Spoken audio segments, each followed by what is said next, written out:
ለእግዚአብሔር ቃል ክብር እንቆምና ሮሜ ምዕራፍ 4 ከቁጥር 14 ጀምረን እስከ 25 ያለውን እስከ መጨረሻው ማለት ነው እናነባለን። ሮሜ ምዕራፍ 4 ከቁጥር 14 በጌታ በኢየሱስ ስም አነባዋለሁ። እንደዚህ ይላል፣ በሕግ የሚኖሩት ወራሾች ከሆኑ እምነት የማይጠቅም ተስፋም ከንቱ በሆነ ነበር። ሕግ ቁጣን ያስከትላል፣ ሕግ በሌለበት ግን መተላለፍ አይኖርም። ስለዚህ ተስፋ በእምነት መጥቷል። ይኸውም ተስፋው በጸጋ እንዲሆንና ለአብርሃም ዘር ሁሉ ዋስትና ይሆን ዘንድ ነው። ይህም በሕግ የእርሱ የሆኑት ብቻ ሳይሆን በእምነት የአብርሃም ለሆኑትም ነው። እርሱም የሁላችን አባት ነው። ይህም የብዙ ሕዝብ አባት አድርጌሃለሁ ተብሎ እንደተጻፈው ነው። እርሱም ለሙታን ሕይወትን በሚሰጥ ያልነበረውንም እንደነበረ በሚያደርግ ባመነበት አምላክ ፊት አባታችን ነው። ዘርህም እንዲሁ ይሆናል ተብሎ ለእርሱ በተነገረው መሰረት ምንም ተስፋ በሌለበት አብርሃም በተስፋ አምኖ የብዙ ሕዝብ አባት ሆነ። እርሱ የ100 ዓመት ሰው ሆኖ ሳለ የራሱም ሰውነት ሆነ፣ የሳራ ማህፀን ምውት እንደነበረ እያወቀ በእምነቱ አልደከመም። ይልቁንም በእምነቱ በመጽናት ለእግዚአብሔር ክብርን ሰጠ እንጂ የእግዚአብሔርን ተስፋ አልተጠራጠረም። እግዚአብሔር የሰጠውን ተስፋ እንደሚፈጽም በሙሉ ልብ እርግጠኛ ነበር። ስለዚህ ጽድቅ ሆኖ ተቆጠረለት። ጽድቅ ሆኖ ተቆጠረለት የሚለው ቃል የተጻፈው ለእርሱ ብቻ አይደለም፣ ነገር ግን እግዚአብሔር ጽድቅ አድርጎ ለሚቆጥርልን ጌታችን ኢየሱስን ከሙታን ባስነሳው በእርሱ ለምናምን ለእኛም ጭምር ነው። እርሱ ስለ ኃጢአታችን እንዲሞት አልፎ ተሰጠ፣ እኛን ጻድቅ አድርጎ ለማቅረብም ከሞት ተነሳ። እግዚአብሔር አጽናፈ ዓለሙን እንደ መጋረጃ የዘረጋ በጨለማው ዓለም ውስጥ ብርሃን ይሁን ብለህ ብርሃን የሆነልህ ከምንም ነገሮችን ወደ መሆን ያመጣህ እንዴት ድንቅ አምላክ ነህ! እናመሰግንሃለን። ስምህ የተመሰገነ ይሁን። እግዚአብሔር ሆይ እንደ መልካምነትህ ስላዳንከን ከጸጋ የተነሳ በእምነት በሆነው በልጅ ላይ በቆመው እምነት ከመልካምነት የተነሳ ስላዳንከን እናመሰግንሃለን። እግዚአብሔር ሆይ ይሄ የዳንበት እውነት ዛሬም እንዲገባን፣ ዛሬም በልባችን እንዲሰርጽ፣ ዛሬም የምስጋናችን ምክንያት ይሆን ዘንድ ቃልህን አብራልን። መንፈስህ ይናገረን በልጅ በክርስቶስ ኢየሱስ ስም።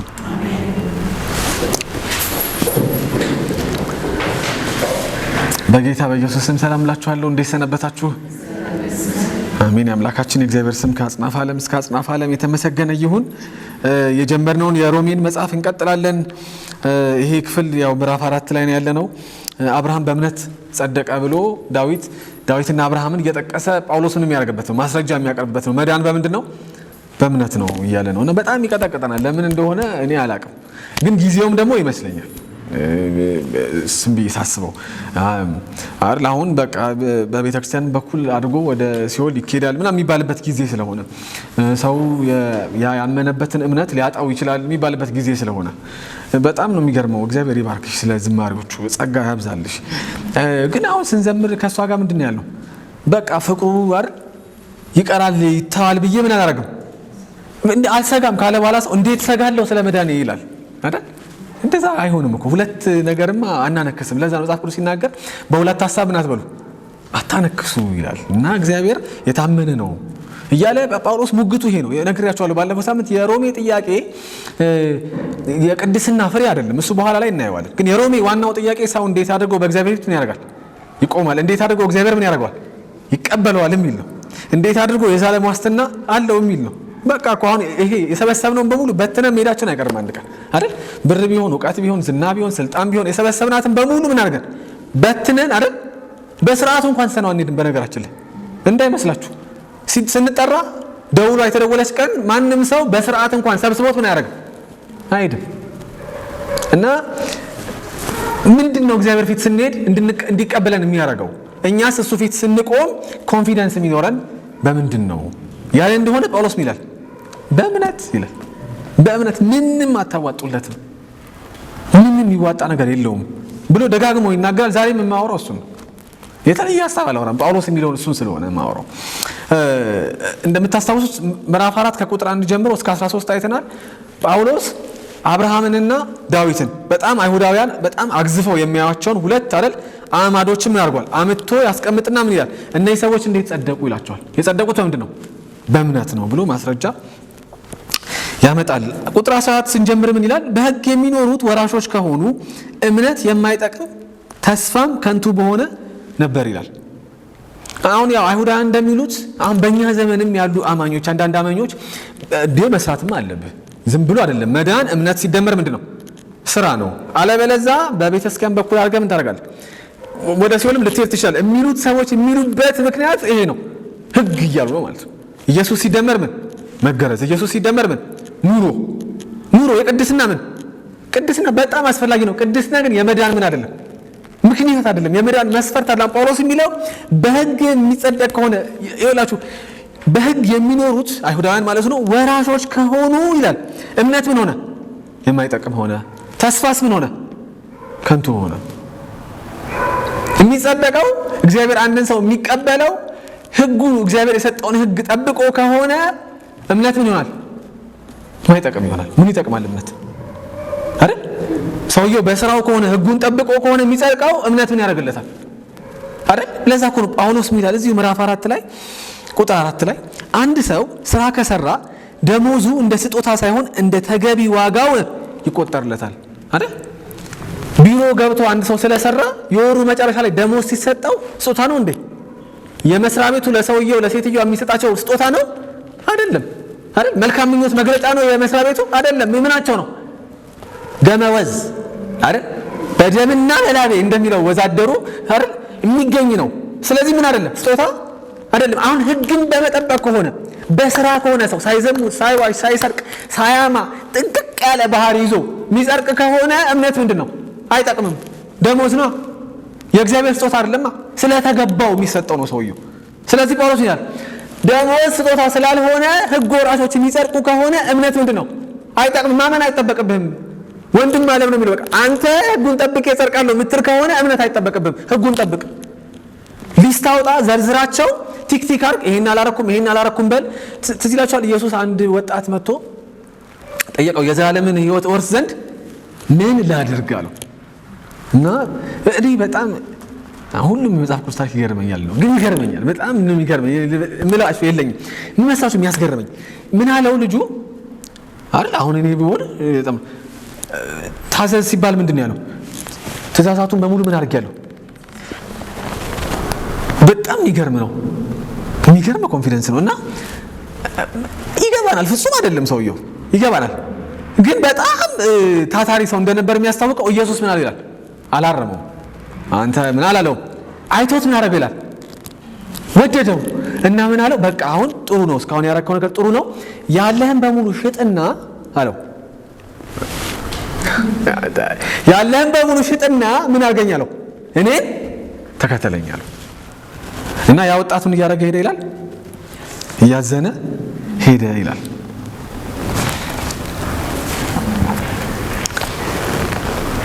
አያችሁ ቢያምነው ኖሮ ኢየሱስን ማለት ነው ኢየሱስ ምን እንዳለው ያውቅ ነበር። አሁን ያወዳደሩ ምንድን ያለውን ሀብት አየ። ደግሞ ሀብታም ሳይሆን አይቀርም፣ ባለጸጋ ሳይሆን አይቀርም አይደል? ድሃ ምንድን ነው ያለን ሽጥ ሲባል ብርድ ልብስና እንትን ጥሎ ለመውጣት ምን ይጀምር አይደለም? ምንም እኮ ከሌለኝማ ምንድን ነው እንደው እወጣለሁ እኮ ችግር የለው። አረ ምንም የለኝም እኔ እንደው ልከተል እንዲሁ ማለት ይቻላል። ግን ሳይኖረው የሚቀር አይመስለኝም። ስለዚህ አሁን ያለውን ሀብት አየው፣ ከዛ ኢየሱስን አየው በዚህ ጋር እና አሁን ኢየሱስ ማን እንደሆነ ምን አላደረገው?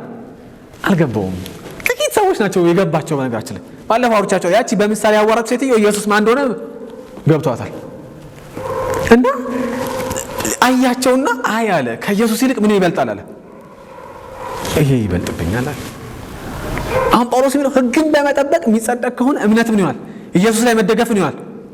ከንቱ። ለምን ትደገፋላችሁ ኢየሱስ ላይ? እንደዛ ከሆነ ሕጉን በመጠበቅ ከሆነ የምትጸድቁት መደገፍ አይጠበቅባችሁም ኢየሱስ ላይ። እሱ ብቻ አይደለም፣ መጽሐፍ ቅዱስ የሚሰጠን ተስፋ ምንድን ነው? ከንቱ ነው። ሰውን የሚያኖረው ምንድን ነው?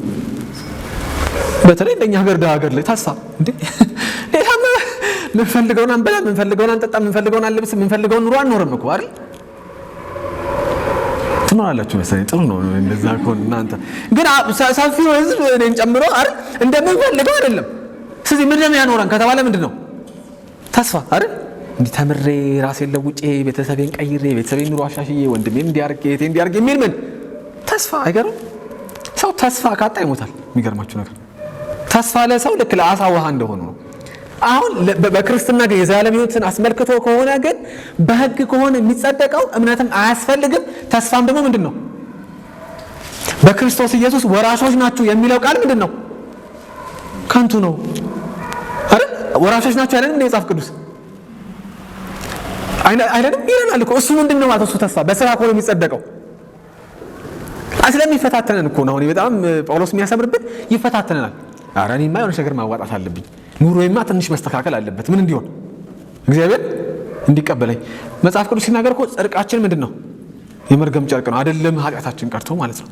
እና ጳውሎስ ይሄ በፍጹም የሚሆን አይደለም። በሕግ የዘላለም መንግስት አይደረግም፣ አይወረስም።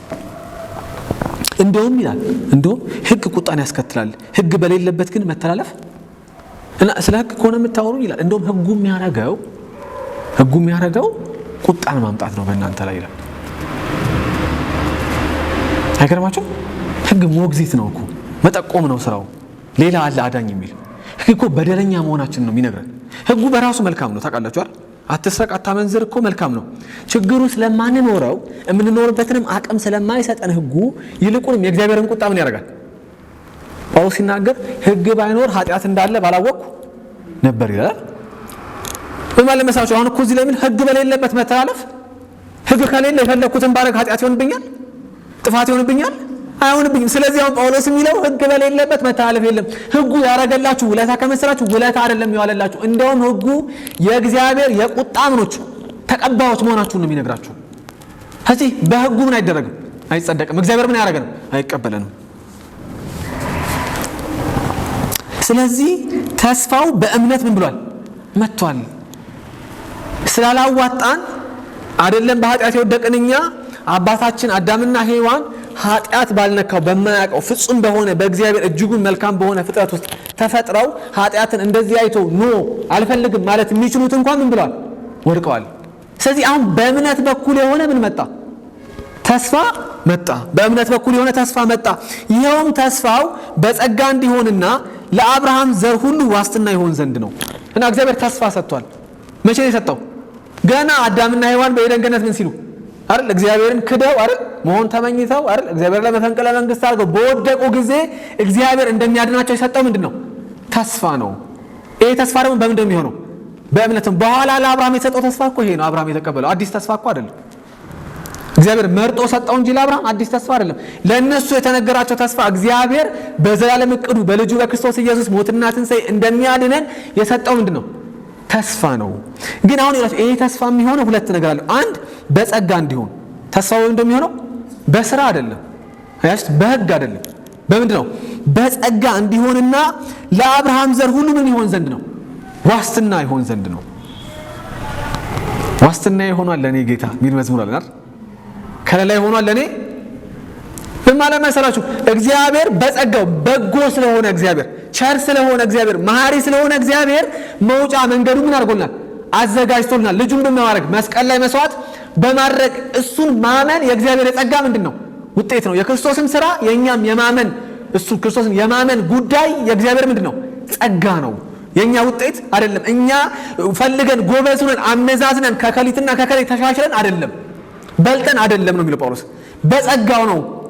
ተስፋ የሰጠን እግዚአብሔር የሚያድነን እግዚአብሔር እንዴት ነው ከተባለ አንድ በጸጋው፣ ሁለት ደግሞ ተስፋ ምንድን ይላል? ዋስትና ነው።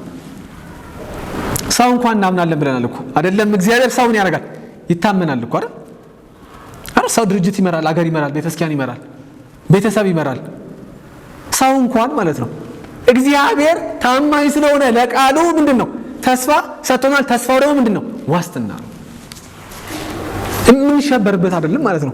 ከተሸበርን መጠየቅ አለብን። ቅዱሳን ለምን ነው የምንሸበረው ብዬ መጠየቅ አለብኝ። አንድ ሰባኪ ሲናገር ምናለ፣ እሱ በጣም ወደ ጌታ ሄዷል። አሁን ትልቅ ሰው ነው። እሱ ልጅ እያለ ነገረ መለኮት ትምህርት ቤት እየተማርኩ አለ አንድ ጓደኛ አብሮኝ የሚማር እዛው ነገረ መለኮት ትምህርት ቤት ውስጥ ትንሽዬ ጥናት ነገር አደረገ። የጠየቀው አንድ ጥያቄ ነው፣ ግን ብዙ ተማሪዎችን ጠየቀ። እዛው ነገረ መለኮት የሚያጠኑ ተማሪዎችን። ጥያቄው የሚለው ስለ መዳንህ እርግጠኛ ነህ ወይ? ስለ መዳንሽ እርግጠኛ ነሽ ወይ የሚል ጥያቄ ነው። በቃ ምንም ውስብስብ አይደለም። አብዛኛው ሰው አለ ሲጠየቅ አይ መዳኔ እርግጠኛ አይደለም እግዚአብሔር ነው የሚያውቀው ይላል። በጣም ጥቂት ሰው ነው ድነሃል ሲባል አዎ ድኛለሁ የሚለው። እና እኔ ዛሬ አስባለሁ ስንት ወንጌላዊ አማኝ ነው ድነሃል ሲባል አዎ ድኛለሁ የሚለው በሙሉ ልቡ ሳይንቀጠቀጥ ሳይፈራ ይሉንታ ሳይዘው እንደዚህ ጭና ሳይሽኮረመም ድኛለሁ የሚለው ስንት ሰው ነው? ለዚህ ጥያቄ እነዛ ሰዎች አብዛኞቹ ማለት ትምህርት ቤት ውስጥ ድኛለሁ ብለው እርግጠኛ ሆነው መናገር ያልፈለጉት አሮጋንስ መስሏቸው ነው፣ ወይም ትዕቢት ወይም ደግሞ ምንድነው መታበይ መስሏቸው ነው ይላል። ግን አይደለም። ካሽ መታበይ የመሰላቸው መዳንን ከማጋ ስላስተሳሰሩት ነው። ከራሳቸው ጋር ከራሱ ጋር ሲያስተሳስረው ሰው ይላል አረ እኔ ድኛለሁ እላለሁ እንዴት ይሄ እኮ መታበይ ነው ይላል። ወንድም ዓለም ካንቺ ጋርና ካንተ ጋር የሚያያዝ ጉዳይ እኮ አይደለም። ድነሃል ሲባል ማን በሰራው ስራ ወልድ እግዚአብሔር በሰራው ስራ አዎ ካልክ ማን ነው ክብር የምትሰጠው? እንመጣበታለን። ክብር መስጠት ማለት ነው። እኔ አይደለሁም እኔ ድኛለሁ እንዴት ነው በክርስቶስ ማለት አለበት ሰው አይደል? እንዴ ወንጌል ምን መሰክረውን ብለን ወንጌል ስንመሰክር አንበሳ ነን በኢየሱስ እናንተ ድናለ ምናምን እንላለን። ያንኑ ሰውዬ የሚጮኸውን ሰውዬ ጠጋ ብላችሁ አንተ እርግጠኛ ድናል ብትሉት እግዚአብሔር ይሄ ትህትና አይደለም። የእግዚአብሔርን ቃል አለማንበብ ነው። እግዚአብሔርን አለመደገፍ ነው። ይኸውላችሁ እግዚአብሔርን የምናከብረው በነገረን መሰረት እንጂ እኛ በመሰለን መሰረት አይደለም። በጣም የምንስተው ብዙ ጊዜ ለእግዚአብሔር አናስብለትም። ለእግዚአብሔር አይታሰብለትም። እግዚአብሔር እንዴት ነው የሚከብረው ከተባለ እንደ ቃሉም ይላል በልጁ ወራሾች ሆናችኋል። አረ በልጁ እመን የዘላለም ሕይወት አረ ጳውሎስና ሲላስ እስር ቤት ነበሩ። ከዛ በኋላ ታምራት ብዙ ነገር ሆነ። ከዛ በኋላ ጠባቂው መጥቶ ሲጠይቃቸው ናቸው በክርስቶስ ኢየሱስ እመን የዘላለም ሕይወትን ተቀድሰ አይደለም ያሉት። ምን ታደርጋለህ? አሁን ቅድስና ያስፈልግም ግጥም አድርጎ ያስፈልጋል። የመዳን እንደውም ማሳያው እሱ ነው። ግን ቅድስና ምን አይደለም የመዳን ምክንያት አይደለም። ሰው ዛሬና ነገውን እየለካ አይደለም ዛሬ ድኛለሁ ነገ አልዳንኩም የሚለው የሚጫወተው ጨዋታ አይደለም ድነት።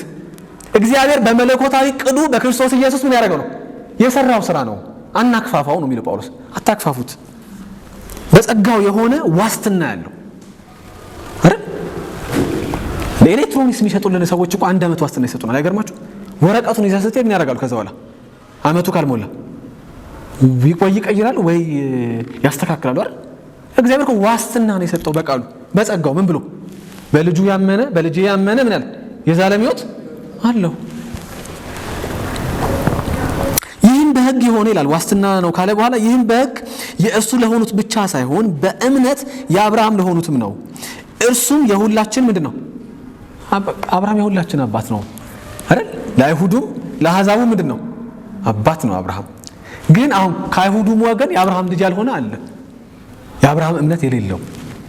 አሕዛቡ መጀመሪያም የአብርሃም ልጅ አልነበረም። የአብርሃም ልጅ የሚሆነው መግቢያዋ አንድ ነች። ምን በማድረግ የአብርሃም አይነት እምነት በማመን ይላል ጳውሎስ። በማመን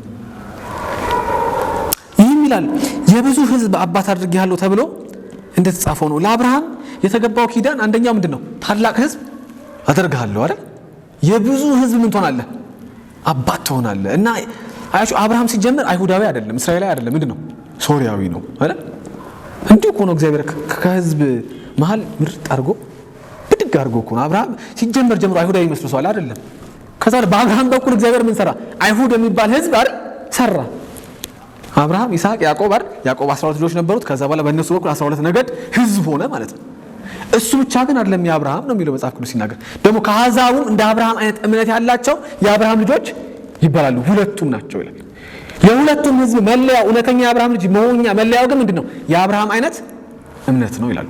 ምንድነው የአብርሃም አይነት እምነት ስትሉት ጳውሎስ ይደግማል። እዚህ ጋር ይላችሁ ይላል መሰላችሁ እርሱ ይላል አብርሃም ማለቱ ነው ለሙታን ሕይወትን በሚሰጥ ያልነበረውንም እንደነበረ በሚያደርግ ባመነበት አምላክ ፊት አባታችን ነው ይላል። በማን ፊት ነው አብርሃም አባታችን የሆነው? በአምላክ ፊት ነው አይደል? ይሄ አምላክ ምን አይነት አምላክ ነው ስትሉት ለሞተውን የሚያደርገው ይላል ሕይወትን የሚሰጥ አይገርም? ለሙታን ምን ያደርጋል? ሕይወትን በሚሰጥ ያልነበረውንም የሚያደርግ እንደነበረ በሚያደርግ አይደል? በአምላኩ ፊት የሁላችን ምንድን ነው ክላሪፋይ እያደረገልን ነው። የሁላችሁ ቅዱሳን እያብራራልን የምናመልከው እግዚአብሔር አይደል? ሙት ምንድነው? ምን የሚያደርግ ነው? ሕይወት ይሰጣል። አይገርማችሁ? ያልነበረውን ነገር ካለመኖር ወደ መኖር ምን ያደርጋል? ያመጣል። ታውቃላችሁ አጽናፈ ዓለሙ እኛን ጨምሮ ካለመኖር ወደ መኖር ነው የመጣ ነው። የለንም ነበር ማለት ነው ባጭሩ። እንትን ነኝ ጎንደሬ ነኝ አማራ ነኝ ኦሮሞ ነኝ ትግሬ ነኝ ምንም ነበር ወደ ኋላ ከቆጠር ነው የለም ብሔር የለም አገር ራሱ የለም ምን ነበር ምንም ነበር እግዚአብሔር ካለ መኖር ወደ መኖር ምን ያደርጋል አመጣን አይደል ሙት ለሆነው እግዚአብሔር ምን ያደርጋል አልዓዛር ብሎ ተጣርቶ ምን ያደርጋል ህይወት ይሰጣል አይገርም በዚህ አምላክ ፊት አብርሃም ምንድነው አባታችን ነው ይላል ይሄን ለምን ጠቀሰ ስትሉ ይውላችሁ ዘርህም እንዲሁ ይሆናል ተብሎ ለእርሱ በተነገረው መሰረት ምንም ተስፋ በሌለበት አብርሃም በተስፋ አምኖ የብዙ ህዝብ አባት ሆነ ይላል አሁን የጠቀሰልን የእግዚአብሔርን ባህሪ የነገረን ለሙት ህይወትን የሚሰጥ ያልነበረው እንደነበረ የሚያደርግ የሚለን አብርሃም እንዴት አይነት እምነት ነበረው ያላችሁ እንደሆነ ይላል መስላችሁ ምንም ተስፋ በሌለበት አብርሃም በተስፋ አምኖ ምን ሆነ የብዙ ህዝብ አባት ሆነ አብርሃም ህዝብ ሆነ ምናምን አሁን እኮ ወደ ኋላ ስለምናየው ነው የሚቀለው ወደፊት ቢሆን ኖሮስ ምናየው ቀላል እኮ ወደፊት ቢሆን ምናየው እንዴት ነበር የሚሆነው ምንም እኮ አይታየውም አብርሃም ቤቱ ሀብት ንብረት ሞልቶ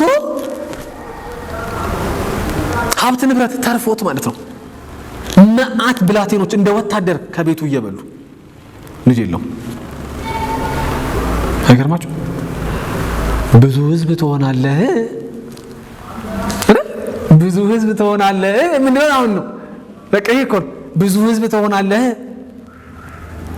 ራሱ አብርሃም ተጠራጥሮ እስኪለው ድረስ እግዚአብሔር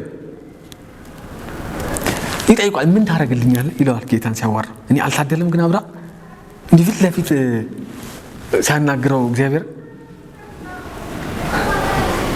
ፊታችሁ ላይ እኔ እንጃ ያላወቅኩ ምናምን የሚል ነው ግን ማየው እግዚአብሔር እኮ ይለዋል እኔ ከወዳጄ ከአብርሃም የምደብቀው ነገር አለ ወይ ይለዋል በጣም ነው እድለኛ ሰው ነው አብርሃም እና እግዚአብሔር ምን ታደርግልኛለህ ግን ይለዋል 15 ላይ ዘፍጥረት ላይ ምንድነው የምታደርግልኝ ይለዋል ይሄው የቤቴ አገልጋይ የሆነ ኤሌዘር ምን ሊያደርገኝ ነው ሊወርሰኝ ነው እኮ እኔ እድሜ ገብቷል ወደ አንተ መምጣቴ መሰብሰቢያ አይቀርም ሳየው ግን አንተ ህዝብ ትሆናለህ ብትለኝም እንኳን የሚታይ ነገር የለም ይለዋል እግዚአብሔር እና ቁልፏ በነጋሽ ላይ ቁልፏ አብርሃም ከሀገሩ ሲወጣ አይደለም ቁልፉ እዚህ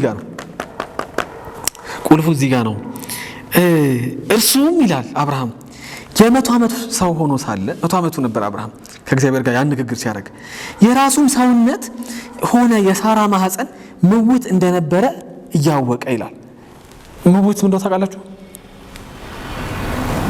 ምውት ወጣቶች ያውቃሉ እንዲህ አናውቅም የሞተ ማለት ነው አብርሃም እድሜው ስንት ነበር 100 ዓመት ነበር በቃ የሞተ ሰው በሉት ቆሞ ቢራመድም እንደሞተ ሰው ነው የሚቆጠረው እኔ አይደለም ያልኩት ራሱ አብርሃም ያመነው ነው ጳውሎስ የጻፈው ነው እንደምን ሰው ነው እንደሞተ ሰው ነው ከምን አንፃር ልጅ ከመውለድ አንፃር አረ ምንድነው እንደሞተ ሰው ነው በቃ እድሜውን ብሏል አልፎበታል ሳራ ሲጀመር ምን ነበረች መካን ነበረች አሁን እድሜዋ ጨራሽ ምን ብሏል ገፍቷል ስለዚህ የሁለቱም አካል ስለ ልጅ ከሆነ የምናወራው ስለ ትውልድ ከሆነ የምናወራው ምንድነው የሞተ ነው ስለዚህ ያሉበት የአብርሃምና የሳራን ነባራዊ ሁኔታ ብናየው በእኛ ጊዜ አገላለጽ የሁለቱም ነባራዊ ሁኔታ ልጅ መውለድን በተመለከተ ሁለቱም ምንድናቸው ምውት ናቸው ሰውነታቸው እንደሞተ የሚቆጠር ነው ለዛ እኮ ሳራ እኮ ስቃለች ትዝ አይላችሁ እንደ ኖርማል ስለምናነበው እንጂ መጽሐፉን እኔ በጣም ነው የምትገርመኝ ከድንኳኑ ጀርባ ሆና እየሰማች ይላል የዛሬ ዓመት ልጅ ትወልዳለች ሲባል አብርሃም በኋላ ላይ ይሄ ንግግር አልፎ በኋላ ላይ ሲባል ሳቀች ይላል ማለት ምን አይነት ሰዎች ናቸው እያለች ይመስለኛል አሁን ጌታዬን እያዩት ነው አሁን እሱ በእንደዚህ አይነት ነገር ደስታ ማግኘት ይሆንለታል ደግሞ እኔስ በወንድ ቤት ገብቷል መካን ከዚህ በኋላ ልጅ እንደው መቼም በጎ ምኞት አይከለከል እያለች ይመስለኛል እና ሳቀች ይላልና ጌታ ሰው አይደለም አይደል እንደ ሰው አይደለም እኮ እግዚአብሔር መልካም ነው አቤት እኔ ቦን ስለተናገርሽ ልሰጥሽ የነበረው ስጦታ አይደለ ቀርቷል እንዳማረሽ ቀር ምናምን ነው ምንለው ለምን ሳቅሽ ሳራ ይላታል በስመአብ ጌታ ቸርነቱ እውነት ለምን ሳቅሽ አላት ሽንጥ ነው ሳራ ተመቸኛለች ሽንጥ እኔ አልሳቅኩም የምን ሳቅ ነው የምታወራው አንተ አልሳቅኩም አለችው እና በጣም እግዚአብሔር መልካም ነው እውነት በጣም መልካም ነው ጌታ አይ ስራ እኮ ቢሆን ኖሮ ስራ እኮ መከልከል ነበረባት አይደል ሊደረግ የነበረው መልካም ነገር እኮ ሊቀርባት ይገባ ነበር አይ አላት እግዚአብሔር ሳቅሽ እንጂ አላት ሳቅሽ እንጂ አልተቆጣትም እኮ አይ ስቀሻል አላት ግን አላት ስለ ሳቅሽ ልጅ ስትወልጂ ልጁ ማን ይባላል ይስሐቅ ማለት ይስቃል ማለት ነው ትርጉም እና ጋራ ሴንስ ኦፍ ሂውመር አለው እግዚአብሔር። ስለዚህ አሁን ስቃሽ የለ ልጁን አንተ ያለሽ እና እሷም እግዚአብሔር አስቆኛል ስትል እኮ ነው በስተርጅና እድሜ ከመካን ማህፀን እንደሙት ከሚቆጠር ከባሬ እንደሙት ከሚቆጠር ከኔ እግዚአብሔር ልጅ ሰጥቶ ምን አድርጎናል? ቤታችንን በደስታ ሞልቷል። ለዛ ነው የሚለው ሲናገር አብርሃም ዘርህ እንዲህ ይሆናል ይበዛል የሕዝብ አባት ትሆናለህ ሲባል ምንም ተስፋ በሌለበት አብርሃም በተስፋ አምኖ የሕዝብ አባት በቃ ተስፋ ዋስትና ያለው እግዚአብሔር ተስፋ የሚገርማችሁ ነገር እና እኔ ሁሉ ጊዜ ባለፈው ነግራችሁ ከሆነ አቅም የዛሬ ወር ምናምን በጣም ይገርመኝ የነበረው ይሄ የመስዋዕቱ ጉዳይ የይስሐቅ መስዋዕት ጉዳይ በጣም ይገርመኝ ነበር። እንዴት ነው አብርሃም ሊሰዋ የቻለው ብዬ አስብ ነበር። እንዴት ደፈረ? በስተርጅና አይደል በእድሜ ማምሻ ላይ ተገኛለች። እንደ አንድ እኮ ነው ደግሞ ለናሙና ወራሽ የተባለውን እንዴት ሊሰዋ ቻለ የሚለውን ሳይ ይኸውላችሁ የሚለውን መስላችሁ አብርሃም ያመነው አምላክ ለሙታን ሕይወትን የሚሰጥ ያልነበረውን እንደነበረ የሚያደርገው። ስለዚህ አብርሃም ልጅን ሰዋ ሲባል ብልጥ ነው። ያመነውን አምላክ ምን ያደርጋል? ያውቃል። በሰዋው እንኳን እግዚአብሔር ምን ያደርገዋል? ከኔና ከሳራ ምውት ከሆነ ሰውነት ልጅ ያፈራ እግዚአብሔር የታረደው ልጅንማ ምን ያደርጋል? ያስነሳዋል። እሱ ምንድነው? ለሙታን ምን የሚሰጥ ነው? ሕይወትን የሚሰጥ ነው ብሎ አመነ። በእምነቱ ምን አላደረገም? ይኸውላችሁ እሱና ሳራ ምውት መሆናቸውን እያወቀ በእምነቱ ምን አላደረገም? አልደከመም። አሁን ስለ ስራ አይደለም የሚያወራው። ይላችሁ በቃ አሁን መጽደቅን እግዚአብሔር ፊት መቆምን ስናስብ ስለ ስራ አይደለም የምናወራው። እግዚአብሔርን እናምነዋለን ወይ ነው። አብርሃም ምንም እንደሌለ ቢያቅም በእምነቱ ምን አላደረገም? አልደከመም። እግዚአብሔር አለ ይችላል። ምንም እኮ አይደለም። አሁን እምነት ማለት ይሄ ነው። መከራ ውስጥ ሆኖ ሰው ምን ይላል? እግዚአብሔር ይችላል። ሲላችኋል አናንያ ዛሬ ሚሳኤል ስገዱ ተባሉ። በቃ አይደል ከባድ ነገር እኮ ስገዱ። ካልሰገዳችሁ ምን አለ? የሚንበለበል እሳት አለ በዚህ በኩል ተባሉ። እንደ ይገርመኛል መልሳቸው። ያድነናል አይደለም ያሉት ና አንተ ላቆምከው ምስል ምን አናደርግም? ይኸውልህ የምናመልከው አምላክ ሊያድነን ያደርጋል ይችላል። ተስፋ ሊያድነን ባያድነንም ግን ይገባዋል። እሱ የኛ መስዋዕት መሆን ምን ያደርገዋል? ይገባዋል። ምክንያቱስ ከተባለ ብንሞት እንኳን እግዚአብሔር ምን ያደርገናል? ያስነሳናል። የምናመልከው አምላክ ነው ያልነበረው ምንም ያደርግ ነው ወደ መኖር የሚያመጣ ነው አይደል? ስለዚህ የሚመለከው አምላክ አብርሃም ያውቀዋል ባህሪው። ስለዚህ ምን አደረገ? በእምነቱ አልደከመም። ይልቁንም ከመድከም ይልቅ ይላል ጳውሎስ፣ ይልቁንም ሳይደክም አብርሃም በእምነቱ በመጽናት ለእግዚአብሔር ክብርን ሰጠ እንጂ የእግዚአብሔርን ተስፋ አልተጠራጠርም ይላል። እድሜው 100 ዓመት የሆነ ሰውዬ ሚስቱ መካን የነበረች እሷም እድሜዋ የገፋ እድሜዋን ባናውቅም ኤግዛክትሊ ስንት እንደሆነ በእድሜው ማምሻ ላይ እግዚአብሔር ሰጣለሁ ሲለው ምን አደረገው ይላል? እግዚአብሔርን በማመን የእግዚአብሔርን ተስፋ በማመን በእምነቱ ሳይደክም ለእግዚአብሔር ክብርን ሰጠ ይላል አይደል? አንድ መዝሙር አለ፣ ክብር ሰጣለሁ ጌታ የሚል። አሁን ክብር ሰጣለሁ መዝሙር ብቻ አይደለም። አሁን እኛ መዝሙር ብቻ እኮ ነው የምንቸገረው። እንዴት ነው ክብር የሚሰጠው? ተስፋውን በማመን ነው። ባይመስለኝም ነው አይደል? ሲሰማኝ አይደለም። አንተ ስሜት ሞቅ ሲል አለ ጌታ ምን አይደለም። ሳይሰማኝስ ህመም ውስጥ ሰውንስ ስገፋስ መከራ ስቀበልስ ምን ማለት አለብኝ? እግዚአብሔርን በመደገፍ በእምነቴ ሳልደክም ለእግዚአብሔር ማድረግ አለብኝ። በቃ አብርሃም ክብርን ሰጠ የሚለው ቆይን አይገርምም?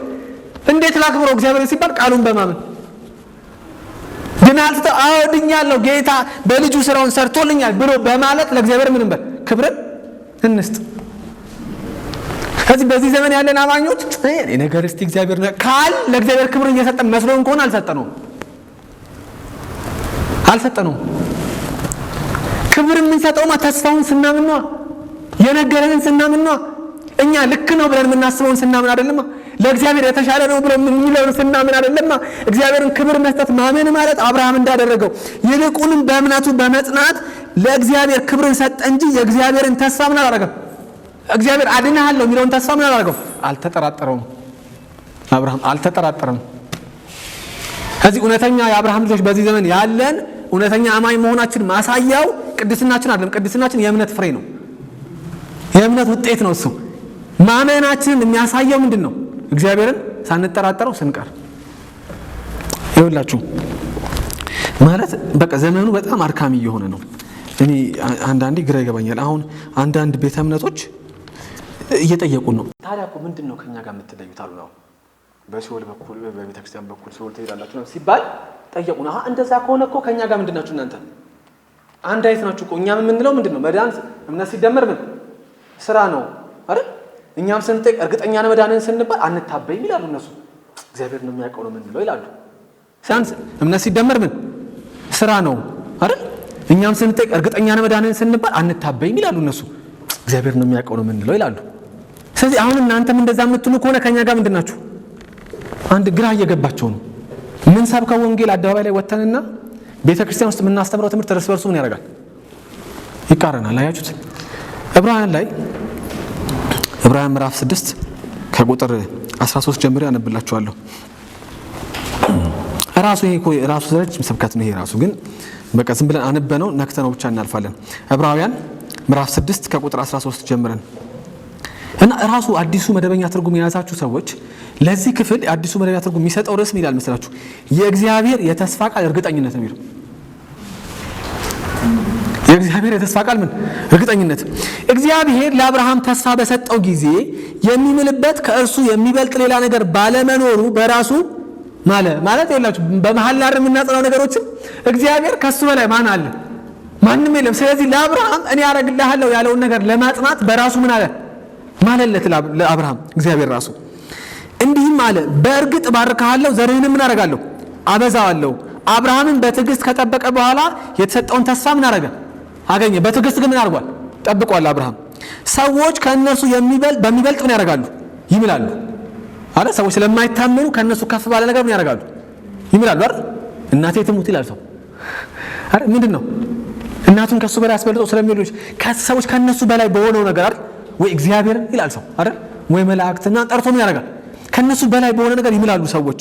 መሐላውም የተባለውን ነገር ስለሚያጸና በመካከላቸው የተነሳው ክርክር ሁሉ ምን ያደርጋል አይደል? ይወገዳል። መሐላው ክርክር ምን ያደርጋል? አያስወግድም እንዴ? ፍርድ ቤት ስትሄዱ ምን ይደረጋል አይደል? የምታምኑት እምነት ላይ መጽሐፍ እጃችሁን አድርጋችሁ ምን ታደርጋላችሁ? ትምላላችሁ። ምን ማለት መስላችሁ? ከዚህ መሐላ በኋላ የምናገረው ቃል ምንድነው? የዓይን ምስክር ከሆነ የቀረበው እውነት ነው ይላል። እንግዲህ እውነት ይሁን አይሁን እሱና እግዚአብሔር ናቸው የሚያውቁት እኮ። ዳኛው ግን ሰውየውን የሚያምነው በምንድን ነው? በመሐላው እኮ ነው። ያምን ያደረገው ነገር የለም። አይገርማችሁም? ህይወታችን እኮ አናስበውም እንጂ በብዙ ነገር እኮ በመተማመን ላይ የተመሰረተ ነው። አሁን እኛ እግዚአብሔርን ማመን ነው እንጂ የከበደን እርስ በርስ እኮ እንተማመናለን። አይገርማችሁም? እንዘራረፋለን፣ እንገዳደላለን፣ እንወሻሻለን። ግን እርስ በርስ ምን እናደርጋለን? ይላሽ መገዳደላችን፣ እርስ በርስ መዋሸታችን፣ እርስ በርስ ብዙ ነገር ክፉ ነገር ማድረጋችን መተማመናችን ስቲል ምን አላደረገው? ሙሉ ለሙሉ አላጠፋውም እኮ አይደል? በምን ያውቃል ዳኛው? ሰውየው ያሻሽ ግን ስለማለ ምን ያደርገዋል? ይቀበላል። ስለዚህ ከነሱ በላይ ባለ ነገር ሰዎች ይምላሉ። ክርክራቸው ምን ያደርጋል? ያስወግዳል። እግዚአብሔር የማይለወጥ ዓላማውን ለተስፋው ቃል ወራሾች ግልጽ ለማድረግ ስለፈለገ በመሐላ ምን አደረገው? በጣም አይገርማችሁም? ይኸውላችሁ ነገርየው እኮ ግልጽ ነው። ግን እኛ ወራሽ የምንባል ሰዎች ስለምናስቸግር እግዚአብሔር አስቸጋሪ ስለሆነ ምን አደረገው ይላል? በመሐላው ለእኛ ምን አደረገልን? አጸናልን። እግዚአብሔር ከቶ ሊዋሽ አይችልም። እርሱ በሁለት በማይለወጡ ነገሮች በፊታችን ያለውን ተስፋ ለመያዝ ወደ እርሱ ለሸሸን ለእኛ ብርቱ መጽናናት እንድናገኝ አድርጎናል። እርሱ ምን ያደርግ? ሊዋሽ አይችልም። እግዚአብሔር ሰው አይደለም። እኛም የነፍስ መልህቅ የሆነ ጽኑና አስተማማኝ ተስፋ አለን። ይህም ተስፋ ከመጋረጃው በስተጀርባ ወዳለው ውስጠኛ መቅደስ ይገባል። ይህም ስፍራ ኢየሱስ ስለኛ ቀድሞ የገባበት ነው። እርሱም እንደ መልከጼዴቅ ሹመት ለዘላለም ሊቀ ካህን ሆኗል። በቃ አሁን ምንድነው የምታረጉት? በቃ ለእግዚአብሔር ክብር የሚሰጠው እግዚአብሔር በራሱ በመሐላ ያጸናው ወራሾች ለሆነ ለኛ ያለውን ነገር የኛ ምን እንደሚጠበቅብን ማመን እኮ በቃ ሌላ ምንም እግዚአብሔር ፊት መቆም የሚቻለው መጽደቅ የሚቻለው እግዚአብሔር የሚቀበለን በምንድን ነው? የገባውን ኪዳን እግዚአብሔር ምን ስናደርግ? ስናምን። አብርሃም ክብርን ሰጠ ለእግዚአብሔር። እንዴት ክብርን ሰጠ ያላችሁ እንደሆነ እግዚአብሔር የተሰጠውን ተስፋ ምን አደረገም? አልተጠራጠረውም እግዚአብሔር። ስለዚህ እግዚአብሔርን ባለመጠራጠሩ ለእግዚአብሔር ምን ሰጠ? በቃ ክብር እንዴት ነው የምንሰጠው ያላችሁ እንደሆነ እግዚአብሔርን ሳንጠራጠረው ስንቀር እና ቀላል እኮ ነው። እግዚአብሔርን ለማስደሰት ምናምን ብዙ እኮ ቆላ አደጋ እኮ መውረድ አይጠበቅብንም። ስራ እንፈጥራለን። የሚገርማችሁ ነገር እግዚአብሔር ደስ ይበለው ብለን ቆላ አደጋ እንወርዳለን። አፈር ደም እንበላለን። የሌለንን አውጥተን እኮ ለመስጠት እንሞክራለን። እግዚአብሔር ምን ይበለው ብለን ደስ ይበለው ለእግዚአብሔር ክብር ምንም ይኸው ለእግዚአብሔር ክብር መስጠት የሚወድ ሰው ቢኖር ምንድነው ያደርገው? ትልቁ ክብር የሚሰጠው ምንድነው? እግዚአብሔር የተናገርከው ተስፋ ምን ያደርጋል? ይሆናል እኔ አምናለሁ ብሎ ሰው ሲመሰክር ባፉ ምን እያደረገ ነው? ክብር እየሰጠው ነው ለእግዚአብሔር። ሰርቶታል በመስቀሉ ስራው ያሳየን እኮ። ምንድነው የምንፈልገው ከዚህ በላይ? አሁን የጳውሎስ ሙግት ይሄ ነው። ከአይሁዳውያን ጋር የጳውሎስ ሙግት ከአሕዛብ ጋር ይሄ ነው። ልትድኑ የምትችሉበት ብቸኛው መንገድ እግዚአብሔርን ማድረግ ነው። ሙሉ ለሙሉ መደገፍ። እሱ አይዋሽማ፣ አምላክ ነው አይደል? እሱ የገባውን ኪዳን አያጥፍማ፣ ሰው አይደለም። ስለዚህ ምን በሉት? እመኑት። ለዚህ ማስረጃ የሆናችሁ ዘንድ አብርሃም 100 ዓመት ሞልቶት ሚስቱ መካን ሆና እድሜያቸው ገፍቶ እንደሙት የሚቆጠሩ ሰዎች ልጅ ሰጥቼ ዘራችሁን አበዛዋለሁ ሲባሉ ምን አደረጉ? አመኑ። እኔ ሁላችሁ ነው ጳውሎስ አሁን ጽድቅ ሆኖ ተቆጠረለት ይላል። እዛ ዘፍጥረታች ስትሄዱ እቺን ነው እግዚአብሔር ጽድቅ አድርጎ የቆጠረለት። አብርሃምም አመነ እግዚአብሔርም ጽድቅ አድርጎ ምን አደረገለት? በቃ አለ። እቺ ነች የሆነችው። ሌላ ምንም ታምር አልተፈጠረም። የሰራው ስራ የለም እግዚአብሔር የሚያስነሳ። አብርሃም ራሱ አሕዛብ ነው። አብርሃም ራሱ የዘር ኃጢአት ያለበት ምንድነው? በደለኛ ነው። አብርሃም ራሱ እንደኛ ምን የሚገባው ነው? ፍርድ የሚገባው ነው። እግዚአብሔር መርጦ አወጣው። እግዚአብሔር ያለውን በማይመስል ሁኔታ ውስጥ ምንም ተስፋ በሌለበት በሚመስል ሁኔታ ውስጥ እግዚአብሔር አመነ፣ እግዚአብሔር ጽድቅ አድርጎ ቆጠረለት። አሁን ጳውሎስ የሚለን ይሄ ተቆጠረለት የሚለው ይላል። ይኸውላችሁ ጽድቅ ሆኖ ተቆጠረለት የሚለው ቃል የተጻፈው ለእሱ ብቻ ግን አይደለም ይላል። እግዚአብሔር ይመስገን። ምን እንሆን ነበር? እኔ ቆጥሬ ጨርሻለሁ ለአብርሃም የቀራችሁት በራሳችሁ ብንባል ምን እንሆን ነበር? የምንኮራበት እኮ ይህንን እውነት ነው። አሁን ጳውሎስ የሚለን ይሄ ጽድቅ ሆኖ ተቆጠረለት የሚለው ለአብርሃም ብቻ አይደለም ይለናል። አይደለም፣ ነገር ግን እግዚአብሔር ጽድቅ አድርጎ ለሚቆጥርልን ጌታችን ኢየሱስን ከሙታን ባስነሳው በእርሱ ለምናምን ለኛም ጭምር ነው። ምን ለምናምን? ጌታችን ኢየሱስ ክርስቶስን ከሙታን ባስነሳው እኛን ለማዳን የዘላለም ዕቅድን ለፈጸመውና ለሰራው በእግዚአብሔር ላይ ለምናምን ለሁላችን እግዚአብሔር ምን ያደርግልናል? ጽድቅ አድርጎ ይቆጥርልናል። ኑሯችንን አይደለም እግዚአብሔር ጽድቅ አድርጎ የሚቆጥረው። በነገራችን ላይ መታዘዛችንን አይደለም እግዚአብሔር ጽድቅ አድርጎ የሚቆጥረው። በነገራችን ላይ አለማዋሸት፣ አለማጭበርበር፣ ይሄ መልካምነት፣ ለጋስነትን አይደለም ጽድቅ አድርጎ የሚቆጥረው። ምንድን ነው? እግዚአብሔር ኢየሱስ ክርስቶስን ከሞት እንዳስነሳው እና ደግሞ ተስፋ እንደሰጠን በሱ ምን የዘላለም ሕይወት እንደሚያወርሰን የሰጠንን መሐላ ለምናምን ለኛ የአብርሃም ልጆች ተብለን እግዚአብሔር ምን ያደርግልናል? ጽድቅ አድርጎ ይቆጥርልናል። እንዴት ነው ያላችሁ እንደሆነ ቁጥር 25 ይሄን ያብራራል። እርሱ ስለ ኃጢአታችን እንዲሞት አልፎ ተሰጠ። አሁን ቁልፉ እኮ እዚህ ጋር ያለው እግዚአብሔር ስለ ሁላችን በደል ኢየሱስን ምን አደረገው? እንዲሞት አይደል? ተላልፎ ተሰጠ። ደግሞስ እኛን ጻድቅ አድርጎ ለማቅረብ ደግሞ ከሞት ምን አደረገው? አስነሳው። በሞቱ አይደል ኃጢአታችን ይቅር ተባለ። ደግሞ በትንሳኤው እግዚአብሔር ፊት ጻድቅ ሆነን እንቀርብ ዘንድ ስልጣን ተሰጠን። ስለዚህ ምንድነው አሁን ይሄ መለኮታዊ እውነት ያለ እንደሆነ በቃ በጣም እኮ ከባድ አይደለም ይላችሁ። ሁለት አፕሊኬሽን ማውጣት እንችላለን ከዚህ ውስጥ። አንደኛው እግዚአብሔር እንመን ነው። በቃ በእርግጠኛ የብዙ ሰው አሁን ይሄን የሚለውን ነገር ሁላችንን ስናምን ይላል እንዴ ነው የሚለው። በተግባር ግን ማይክሮፎን ተቀርቦለት ሰውየው መዳኔን እርግጠኛ ነው ሆይ ቢባል ስንት ሰው አዎ እንደሚል አላውቅም። ስለዚህ የማመናችን ማስረጃ ይላችሁ መዳን ኮግኒቲቭ አይደለም። አሁን እንትን ነው የአእምሮ ጉዳይ አይደለም። ይላችሁ ለምሳሌ ከዚህ እዛች ያለው አደባባይ ጎርጎርዮስ አደባባይ ነው የሚባለው። ከዚህ በዚህ በኩል ብቻ ወርታች ጋዜቦ አደባባይ ጋዜቦ ቅርብ ነው አይደል? እንስማማለን አይደል? በእግር ሂድ ብንባል ግን ሁላችንም አንስማማም አይደል? ቅርብ ነው ብንልም እንኳን በእግር ሂድ ቢባልም እንደሚለው ሰው ኧረ እባክህ ፀሐይ ነው እዛ ድረስ አሁን ምናምን እንላለን። ግን በአእምሮ ደረጃ ምን እናደርጋለን? ጋዜቦ ቅርብ ነው ወይ ሲባል ሁሉም ይላል አዎ ቅርብ ነው የሚል እኩል መልስ ነው የምንሰጠው። ወደ ጋዜቦ በእግራችን እንሂድ ሲባል ግን እንደሚለው መልሳችን ምን ያደርጋል? ይለያያል።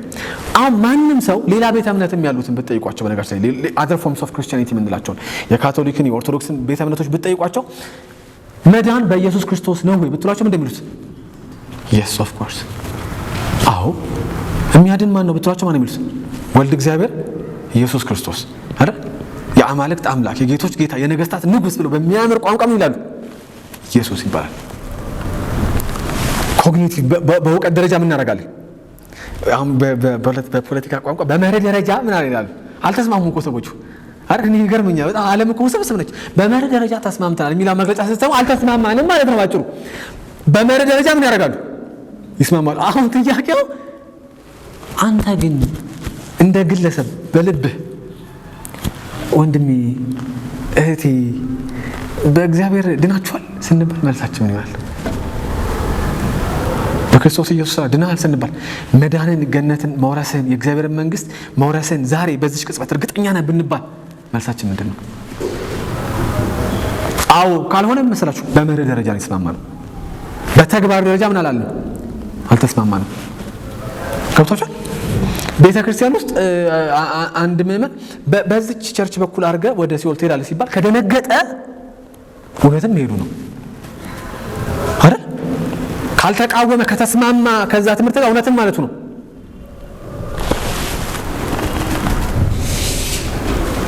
ዱ ዊ ኢቭን ኖ ቤተክርስቲያን ስሟ ምንድነው ታውቃላችሁ? ምን ማለት ቤተክርስቲያን ማለት ራሱ አንዳንዴ ይገርመኛል። ለቃሎቻችን አለመጠንቃችን ማለት የሲኦል ደጃፍ ምን ያላት እና የሲኦል መንገድ ነች ቤተክርስቲያን። ለእግዚአብሔር ክብር መስጠት ያስፈልጋል። አያችሁ የራስን ህይወት ጎንበስ ብሎ በማየት አይደለም ስለ ድነት የምናወራው። ውስጤን በመመለከት አይደለም ስለ ድነት ምን ማረጋው ማወራው። ስለ ድነት ሲጠየቅ ሰው የሚያው ምኑን ነው? መስቀሉን ያይን አዎ ድኛለሁ በሱ ይላል እንዴ እንጂ በመርህ ደረጃ እንዴት ተስማምቶ ቤተክርስቲያን ውስጥ ሰው ይኖራል?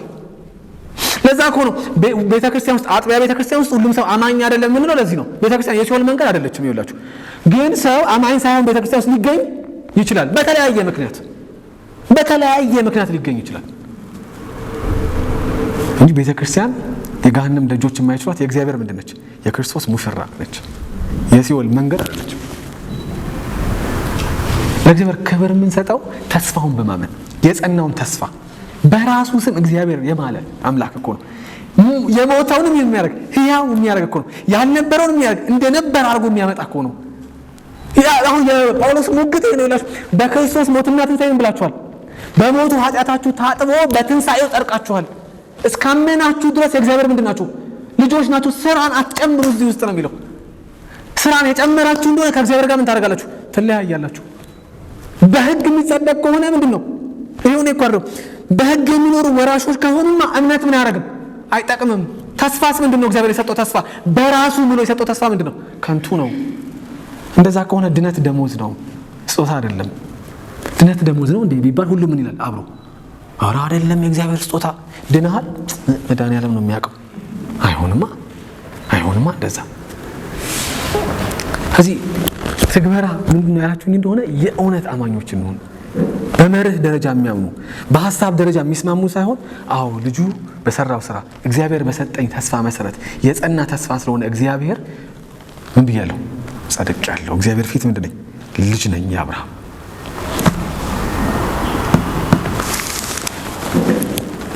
የዛን ጊዜ እግዚአብሔር ምን ያደርግልናል? ጽድቅ አድርጎ እምነታችንን ይቆጥርልናል። እግዚአብሔር ይርዳን። እንጸልይ።